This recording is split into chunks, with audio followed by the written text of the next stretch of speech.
Welcome to the Black Entrepreneur Experience podcast, inside the business, buzz, and brilliance of Black entrepreneurs. Here is your host, Dr. Frances Richards. What happens in Vegas goes all over the world on Black Entrepreneur Experience, episode number 484. Thank you for joining us as we elevate the Black Entrepreneur Experience by interviewing CEOs, thought leaders, innovative thinkers, and Black entrepreneurs across the globe. I'm your host, Dr. Frances Richards. How is one woman navigating the intersection of purpose and profit as a public health entrepreneur and author? Welcome, Quisha Omemba. Hello, Dr. Richards. How are you? I am perfect. I've given the audience such a brief bio. Why don't you fill in the gaps and share with our audience what you want them to know about you and your business?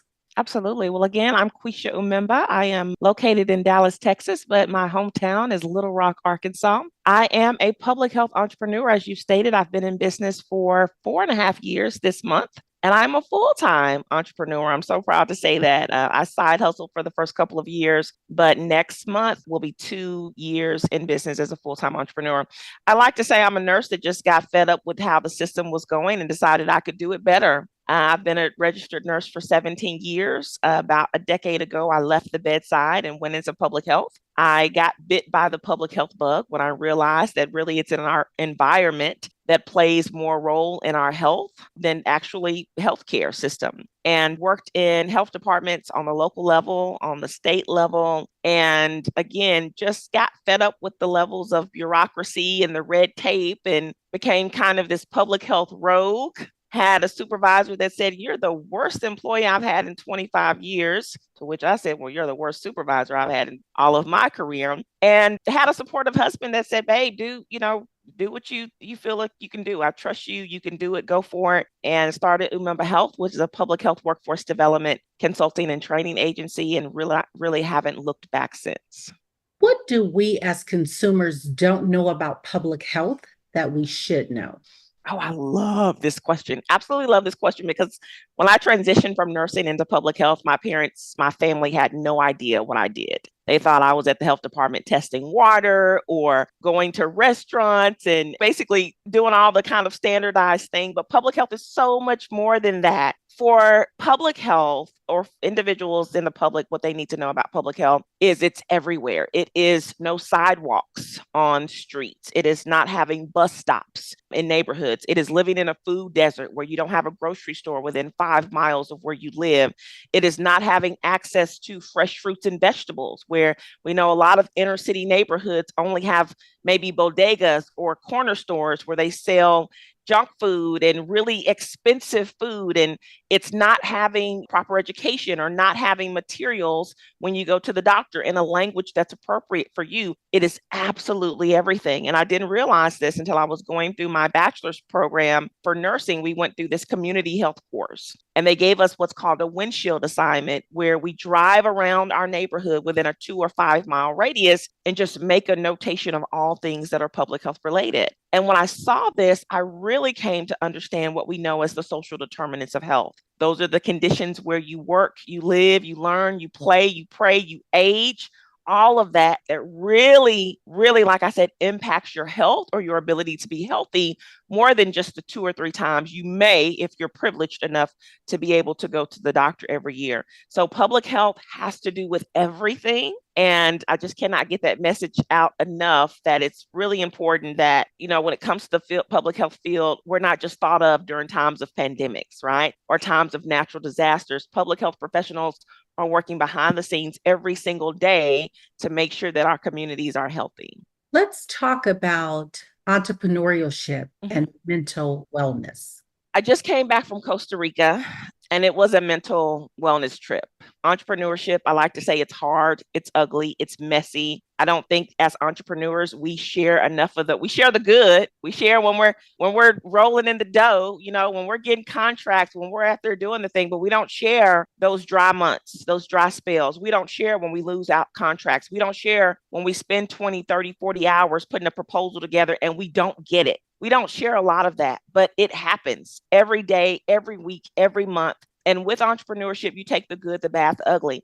On top of that uncertainty, right, of not having the comfort of that paycheck every 2 weeks, on top of that uncertainty, life is still lifing, right? I still have an adult child that has a mental health issue. I still have things that I'm going through personally, right? I still have family and friends and aging parents and sick relatives and all of those different things that I'm trying to manage while also running a business as a full-time entrepreneur. When you talk about mental health and entrepreneurship, I think that it's number one. It is key. It is such a high, it's not even top three. It is the number one priority. It is the number one priority. And I will be honest, up until 2024, my mental health, my physical health, my emotional health all took a backseat to my business. And 2024, I'm not even going to say it was a resolution. I'm not going to say that. But in 2024, I said, for the first time since I've been in business as an entrepreneur, I'm going to build my business around my life and my lifestyle, not build my life around my business.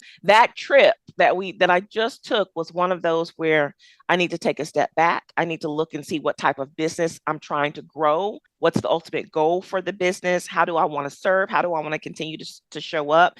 And it was a retreat. It was and I got all the wellnesses there, the spiritual wellness, the mental wellness, the emotional wellness, because mental health is priority for anybody, but certainly for an individual that is an entrepreneur. At the end of the day, if you are a solopreneur, which essentially is what I am, I have a team of subcontractors, but I'm the only FTE right now, full-time employee. If I get sick, that's it. The ship sinks, right? I don't have the luxury of being able to call in sick from work. Now, thankfully, I have some team members when I'm going on vacation, I'm out of office, all the emails are going to be routed to you. But it's took me 3 years to get to that point, right? Before then, I thought, well, if something happens to me, I don't know how deliverables will be met. I don't know how invoices are going to get done. I don't know how all that. And so being healthy physically as well as mentally is one way to ensure that the business continues to run. Talk about marriage and entrepreneurship. I think I'm blessed. I will say that when it got time for me to leave corporate, now, my last position was in corporate America as a trainer. And since I kind of bootstrapped and side hustled, what I would do is I would work in my business, nights and weekends. And if I would get a contract, I would bring on a subcontractor. So majority of the money that I was making from contracts, I would pay out. So I did this for, about a year, about 18 months, good, solid, when I was really making money. And I remember a couple of years ago, I got 2 contracts on the same day, pretty significant. And basically it was time for me to stop working. And I went to my husband. We were on the back porch. I'll never forget it. And I was like, you know what? I wrote down on a piece of paper and I said, I did just like in the movies. I wrote these figures down, I folded it up and I slid it across the table on the back porch. And I said, that's how much money I'm going to make this year from my business. And he was like, oh, wow. I said, too bad I'm going to have to pay most of that out by hiring subcontractors. And he said, so if you quit your job, we can keep most of this money. And I said, yeah, because I primarily do most of that work. And he said, baby, you do what you think is best. For me, he's always been that supportive. Even now, I had a dry spell last year, maybe 2 or 3 months. And I said, you think I should get a part-time job? You think I should go back to work? And he said, no, not at all. You are so less stressed. You are so much better working for yourself, not having to go in and work a 9 to 5 and work for someone else. And so he's just been instrumental. There was a time, it was when I was writing the book, actually, and I couldn't, because I'm finishing up the book, so I couldn't take on any contracts. And I remember right before the book launch, I said, babe, I think this is the first time in 4 years I'm not going to be able to pay myself. I said, after I pay everybody else, there's not going to be anything left to pay myself, and I'm going to have to lean on you. And he said, you'll be okay. Every time you say that, every time you think that, you always end up getting a contract. And lo and behold, 3 days later, I got like a $25,000 contract. So he speaks life into my business. He does. And he'll tell me, because my business is Omemba Health, and that is my surname from marrying him, says he's the real Omemba and that it's his business. So it's our business. But yeah, I know some people don't have the support when they're doing entrepreneurship and they're married. It can be scary. I don't even know if I would even have the same type of just fearless, boldless courage to stand 100% behind him and say, I don't know if this thing is going to work or not, but I believe in you, if nothing else. And he said that several times, like, I don't really know what you're doing. He does now, but in the beginning, he was like, I can't even tell people what my wife does. I don't even know what you're doing, but I believe in you and your abilities. Talk about the book. My passion project. The book is called Public Health Entrepreneurship, Navigating the Intersection of Purpose and Profit. So I started talking or saying this mantra, slogan, what have you, whatever you want to call it, about 3 years ago. I would just post on Instagram or Facebook and say, I'm actually making an impact and making income. And I just kept saying it, you can make impact and make income. When you're a helping professional, whether it's nursing, whether it's, being a physician, social worker, public health, there's this misconception that because we're helpers, whether it be natural or learned, we can't charge for the services that we provide, or we shouldn't charge too much. We can't be about making money. It has to be completely altruistic. It has to come from a good place. And when I started getting contracts, like, I'm actually making pretty good money. I'm making more money than I was making working for people. And I'm doing great work and working with great populations that I want to work with anyway. And so I really thought I'm having more of an impact working for myself with these organizations in these communities, more, I think, of an impact than I ever did when I was working at the health department on the state level or the local level or at the federal level or at the hospital. I got a lot of pushback. A lot of things were said and some things were unsaid, but you can just kind of tell how people interact with you in certain circles, Zoom calls, and different things like that. And as I continue to make income and make impact, I realized that I thought I had a message to stand on, that entrepreneurship is already been a big trend in other industries. And I started seeing it become trendy in public health as well. There's never been a book written on public health entrepreneurship. So I also saw that as an opportunity as well. And I really thought that this was something that was needed, something that would have been great for me when I was just starting out. When I started out, of course, I did all of the Googling, I did all the blogs, I did as many free and paid courses, but ultimately I went to business coaches that were not in public health. I had a business coach that was a nurse or healthcare consultant. I had one that was a former teacher and principal. And I had a couple of ladies that ran a online yoga space because I wanted to get into online teaching. This is pre-COVID, right? I thought, it'd really be great for people to see an example of what this looks like. And not just my example. I featured 3 other co-authors in the book so that they could see themselves that this is a career track that you can pursue. And then also that they could see a business coach that actually has a background in public health, not all of the other industries and individuals that I had to tap into. So I think it's a great resource. I've gotten lots of great feedback from the readers and really excited about it being out in the world and being a resource for so many people. And how can they purchase the book? Oh, Amazon. You can go to Amazon or you can go to my website, QuishaOmemba.com/book. If you want a signed copy, go to my website. If you don't need a signed copy, you just want it in 1 or 2 days, then go get it from Amazon Prime. Let's take a snapshot of the last 30 days. What was your win? Probably that trip to Costa Rica. And I will also say the last 30 days were hard days for me, personally, not professionally. The last 30 days, I struggled with anxiety and depression for things that were going on personally in my life. The last 30 days, I couldn't get out of bed most days. When I got up and I would come to this office, the only thing I could focus on was my client deliverable for that week, or meeting with a member of my team, or a meeting that I just had to take. And if I couldn't cancel it, I took the meeting, but my Zoom camera was off. And I probably made more money than I've made in a very long time. And so the aha out of that was, Quisha, you're doing all the things and all the things really don't matter. I used to say, how can people say, oh, I made more money doing less? And I never realized that until I was in a position where the only thing I could prioritize is what really mattered the most in my business. And for me, that was the aha moment. That was when I really saw there are things you can focus on that are bringing you money, that are bringing you clients. And that's all you really need to focus on. And that's how I've been, the week before I left to go to Costa Rica. And since I've been back, All the other stuff is great, right? But at the end of the day, my health, my mental health takes priority, and focusing on those high profit revenue generating activities. And I've learned that everything else can just kind of fall to the wayside. Talk about your worst moment in business and what was your takeaway? A great question. Worst moment in business is a dry spell, money not coming in, knowing I wasn't going to be able to cover the next few months because I had a federal contract. And at the time, it was my first federal contract. And I did not know that federal invoices are usually 3 to 4 months behind. And having to, and I call on my team. Of course, everybody is 1099s. At this time, I think I had maybe 5 or 6. And knowing I was going to have to tell my team, I can't pay you. Everybody has to stop.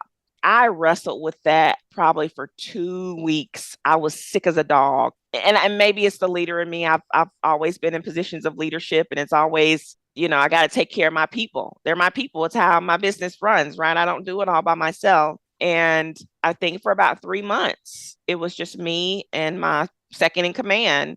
And I had to let everybody else go for about 3 months. And at the time, I felt embarrassed. I felt ashamed. I was just really disappointed in myself. And maybe 2 weeks into making that decision, I thought, these are the moves that a CEO has to make. These are the decisions that you have to make. It pays the cost to be the boss, right? And it was, and I think it was the best decision I could have made. I could have kept everybody on and went out and got a loan or got some funding and paid everyone, but that wouldn't have been a smart decision. Doing that allowed me to not get into debt, to not have to go out and look for funding to keep individuals on that actually I could go 3 months without them.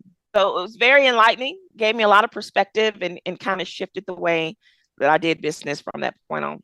Give us that conversation when you did your day quit, when you quit your day job. Okay, so wrote the letter of resignation and offered my services as a consultant. I pitched them, their client to this day. I haven't done any work with them in about a year, but I'm still on the books as a consultant for the company. When I was hired by my corporate employer, Omemba Health, my business, it was on my cover letter, it was on my resume. I talked about it in the interview. And so when I was hired, they knew I had a business. They knew I had a side hustle. They knew I was doing public health consulting on the side. It was never looked at as a perceived conflict of interest, as it was in the health department and other government agencies, which is one of the reasons why I went to work there. So it didn't come as a surprise. It was very much, Quisha, we're going to miss you. We hope it works out. If it doesn't work out, come back. We'd love to have you. And yeah, I think maybe 45 days later, I transitioned and became a consultant and continued to do work with them for the next couple of years. There's so many brands and businesses that are dominating. Talk about a brand or a business that's dominating that you admire and why. Oh, wow. That is a great question. Brands and businesses that are dominating. I would have to look at, I can't think of the name of it. I follow her on Instagram. She's a Black woman. She has a learning and development company. I cannot think of her name, but I've been watching her for a couple of years. She's grown her team exponentially. They're traveling all of the time, providing workshops to school districts. I think they're in the academic and nonprofit sector. She recently just wrote a book as well. I really admire the work that she does because anytime you can see yourself and what you do in someone else, which is why representation is so important, especially when it comes to minorities. It's one of those cases where that's who I want to be when I grow up. That's what or I take that back. Pre-Costa Rica, that's what I wanted to be when I grew up. And the name of the company, it eludes me right now. So I apologize for that. But yeah, that's all I can think about right now. Post Costa Rica, as I'm really doing some soul searching, doing some reflection on ultimately my goals and what's really important in my life. I don't know if I want to build out the whole big team anymore. I don't know if I want to, I think I want a lifestyle business. I think I want to have a business in a backpack. I think I want to travel and work from anywhere. And I think I even want to do some other things now besides just public health consulting. So I'm really in this stage where I'm allowing myself to just consider other options and consider what my end game is. I do know I want early retirement, so maybe another 10 years, and then I can truly be a backpacker. But yeah, that's pre-Costa Rica and post-Costa Rica. I like that. Thank you for sharing. I want you to have a monologue. I want you to name this person, living or not. Mm-hmm. They've impacted and inspired you so much. Mm-hmm. Who is that person with their name, and what are you saying to that person? These are really good, Dr. Richards. My goodness. I almost feel like I'm in therapy. Mr. Billy.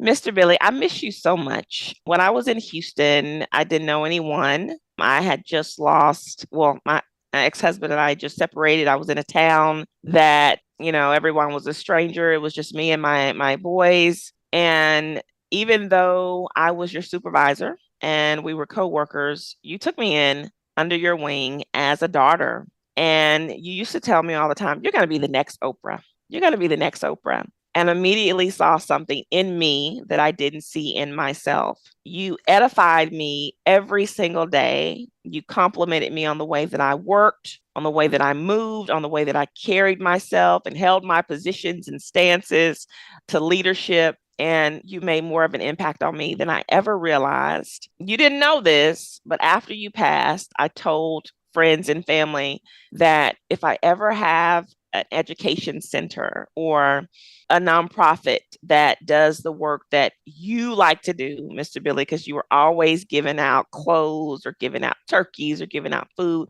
or just doing something with your selfless self, that I would name it after you. I've never forgotten that. I plan to honor that. And thank you for being such an instrumental part of my life. That was beautiful. Talk about motherhood and entrepreneurship.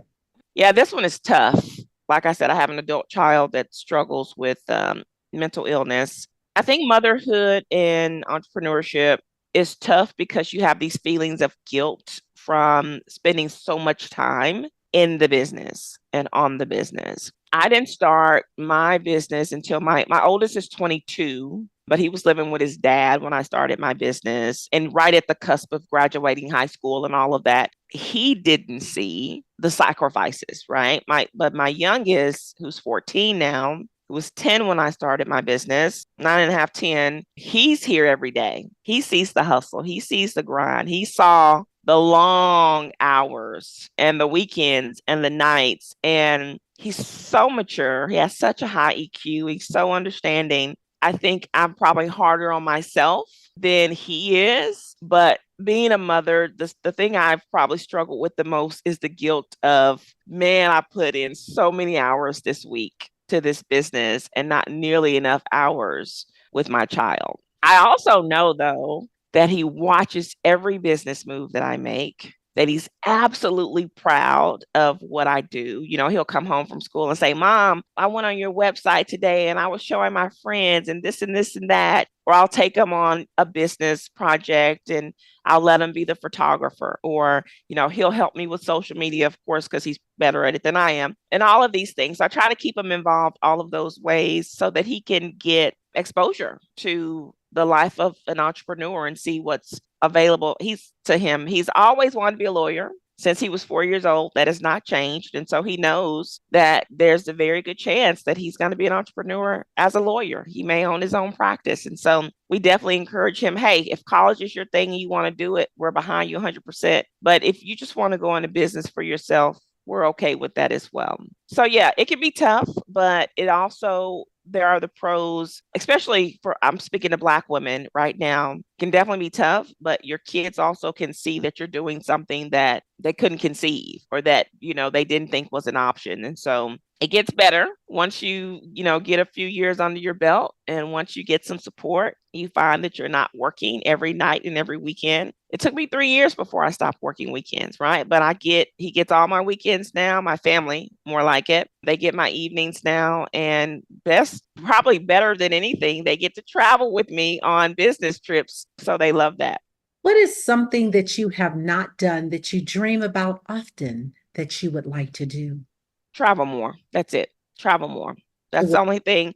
My husband and I both work remote. He works in IT and he's got like 4 screens on his desk. So for me, I can put a backpack, a laptop in my backpack or in my suitcase. And I'm like, why are we here? Why are we remote? Why are we not somewhere else? And for him, it's a little bit harder because he can't just work on one laptop. So we're trying to figure out what that looks like. We're actually going to spend a week somewhere next week, but it's driving distance so that he can get all of his gear in the car. But that's what I want to do. I mean, that's the perk. That's one of the perks of being your own boss and working remotely, is that I don't have to be here in Dallas, Texas to do my job. I can do my job anywhere in any country and preferably on any island, on any beach. That's what I look forward to doing a lot more of in the years to come. What problem exists in the world today that you would like to solve?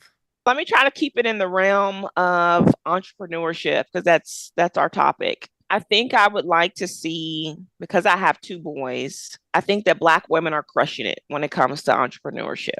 We're not making as much as white women, right? Or white men. But when you look at the statistics, Black women are starting more businesses and or more side hustles. And I think as Black women, we've always had to just kind of do what we've had to do. But even those like myself that are married, that are in a stable relationship, like it still was a need for me to have my own and get out of, corporate America or get out of the government. But I don't see that same trend when it comes to Black men and thinking about my boys and their opportunities. And of course, luckily, they get to see their mom doing this and they know it's a possibility. But even for my husband, who is thinking about going into business either this year or next year, there's not a whole bunch of mentors for Black men. There's not a lot of other Black men that can see an example of what it looks like to start a consulting business or to start, whatever business. A problem in general is just to elevate the status of the Black men more. And then we talked a little bit about mental health. I want to talk about that as well, because it's something that personally affects me, personally affects one of my sons. And I think that is a problem, affects family members, friends. I don't know anybody that's not, it's almost like diabetes. I don't know anybody that hadn't been touched by it or affected by it in some way or know somebody with it in some way.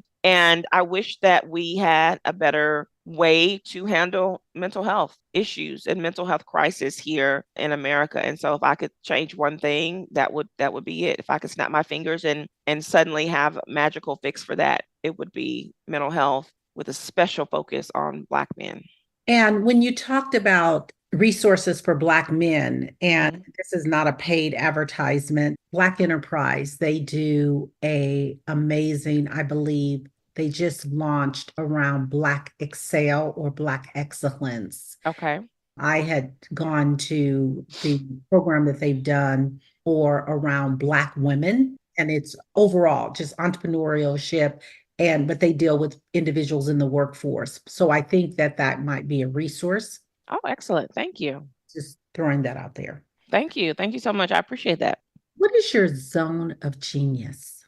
Lately, writing. So writing is something I've always loved to do. And after I've written the book, it's been 3 months now since the book has been out. I've just been writing as much as I can. I hated journaling before, but my therapist is like, you need to do it. So I do a lot of journaling now, not necessarily writing with pen. I like to type because I've just typed for so many years. But I think I'm in my zone of genius when I'm writing, and more so when I'm writing about things that are a representation of real life. And I've been doing a lot of that lately. I've been posting a lot of that lately on social media. And a lot of times it's hard to be vulnerable, but it always resonates so well with people, and people are appreciative, and it helps people get through the day or the week or whatever the situation that they're going through, to let them know that they're not the only one that's going through and experiencing those things. So I would say that is right now my zone of genius. Let's talk about an attitude of gratitude. And I want you to have what's called a thank fest. Think fest. Okay. I want you to thank people and situations that have impacted your life. Have at it. First and foremost, giving honor to God. I'm a Southern girl, so I have to say that. Thank you, God, for life and just waking me up and health and strength and air in my lungs and the activities of my limbs. Thank my mother for life and always being my number one fan first. My husband, my number one fan now. My children, my family, my siblings for understanding. As I built my business, I didn't get to spend a lot of time. I missed out on a lot of events, but in time management, I wasn't good at it. I just poured so much into my business. And so I want to thank them for their understanding as I built this thing out. My teachers, gosh, Miss Wells. Oh, I can't think of my kindergarten teacher or my sixth grade teacher. If I wasn't on the spot, I could name them off just like that. But I had some really amazing teachers from kindergarten, third grade, sixth grade. They saw something in me way back then, and they were just instrumental when I think about the path that I took. Yeah. And my closest friends that started out as direct reports when I lived in Houston, Texas, because I was all alone, because I was separated from my husband, and it was just me and my two boys, and they literally became like family. My entire team that I supervise, they would even babysit the kids, and even to this day, they're still some of my very, very best friends, and so I definitely have to shout them out. What fills your cup? It used to be pouring into others. It used to be if I could not share, if I could not build up, if I could not teach, I would not be in a good place. I would be in a if I would be in a horrible mood all day. And as soon as it was time to teach a class, I was right there. And I say it used to be because I got to a point where I constantly poured, poured, and I felt depleted. Felt like it wasn't coming back in. And this year, I said, I'm going to kind of do a checks and balances on that, fine tune that approach, because we know what's the saying, you can't pour from an empty cup. So I think what fills my cup now is the simple things in life. Sitting on my back porch, drinking my coffee, listening to my wind chimes, a road trip with my family with no music on, just talking to my husband about God knows what, taking my dog, Nestle, for a walk every morning. Just the simplest of things, which I know are part of things that really contribute to your mental health. And so having that routine where it's not being rushed, being very laid back, being content in the moment, finding gratitude in everything, even when I'm upset and crying and angry or whatever is going on with life. Those are the things that fill my cup. What breaks your heart? My son, he's 22. He has some challenges. He is like many people that have challenges. He is in denial about the fact that he has some mental health challenges and so reluctant to get help. Yeah, I think that's the biggest thing that breaks me. He's my oldest. We were best friends when he was younger. The divorce from his dad, leave it there, really played a role in some of the trauma that I know he needs to resolve. So that breaks my heart where he is and this feeling of helplessness with my hands being tied and wanting to help and not knowing how to help and knowing that I can only help someone who wants to be helped. Yeah, that breaks my heart. What is one valuable lesson you wish you knew before starting your business? Don't scale too fast. Don't scale too fast. And you define your own version of success. Doesn't have to be 6 figures, doesn't have to be 7 figures. It can be, I don't work past 3 p.m. I only work 3 days a week. I get to work from whatever city, whatever country I go to. But ultimately, don't try to scale so fast. Keep it small and keep it profitable and keep it pushing. How do you define success? Oh, now success is for me not having to work weekends, not having to work evening, being able to really afford anything I want. Not that I say I'm making $1 million in my business because I'm not, but I've never missed not having a paycheck every 2 weeks. Being able to pay other people, that's always been big for me. Being able to pay other people well is another thing. I take a lot of pride in that. Success to me is I get up every day. I serve who I want to serve, how I want to serve, when I want to serve, and that freedom, that flexibility, that independence to make impact and income the way I want to. I can't even put a price tag on that. How do you make impact daily? Such a great question.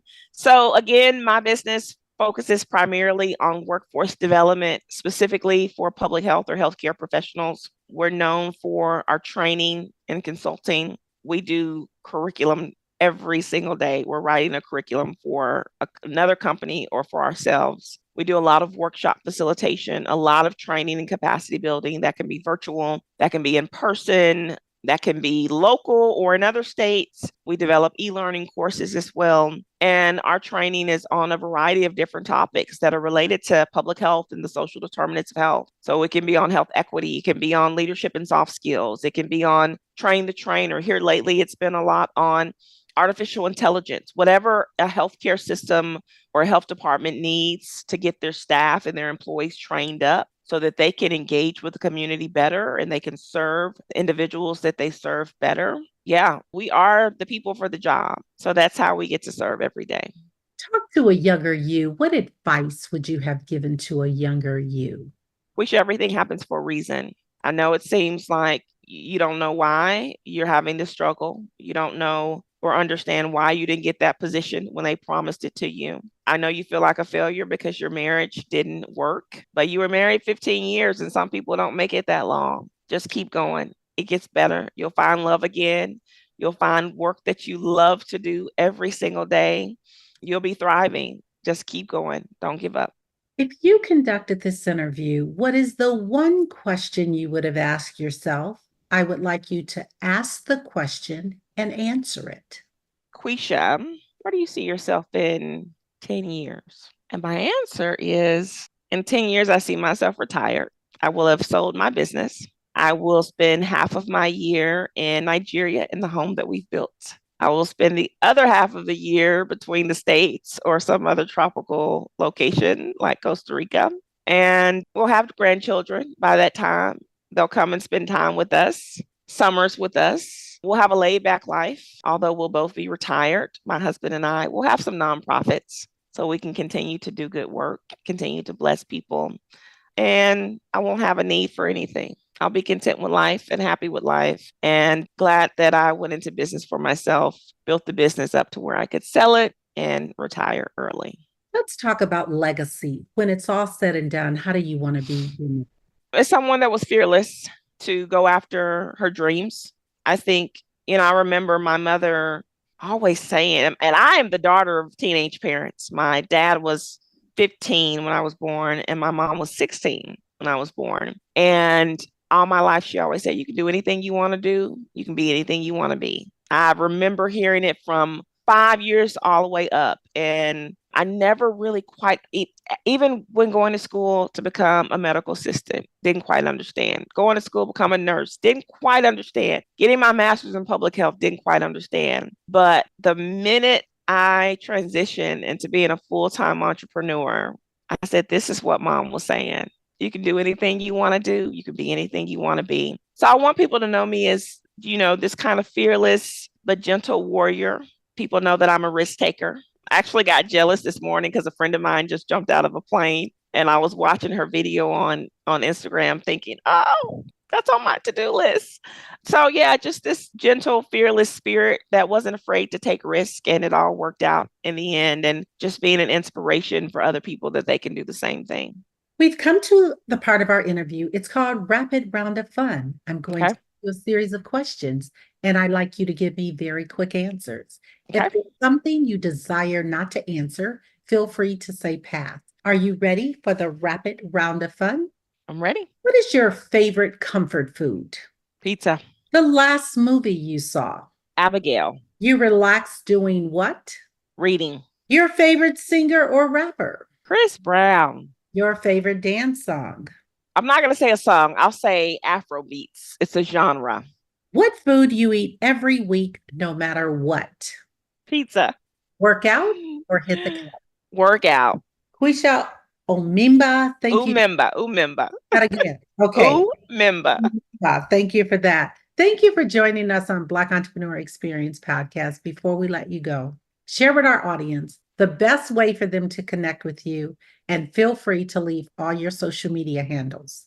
Thank you so much. This has been so much fun. Connect with me on all social media handles. That's LinkedIn, Facebook, and Instagram at Quisha Omemba. And you can visit my websites for public health consulting. That's omembahealth.com, or for public health business coaching, that's quishaomemba.com. Thank you. That's a wrap. Thank you for listening and subscribing to Black Entrepreneur Experience. We would love for you to leave a review and rating on iTunes and share with your friends. For show notes and more episodes, go to www.beepodcast.com. Join us next Wednesday, and remember, green is the new black. So keep your bank accounts and your business in the black.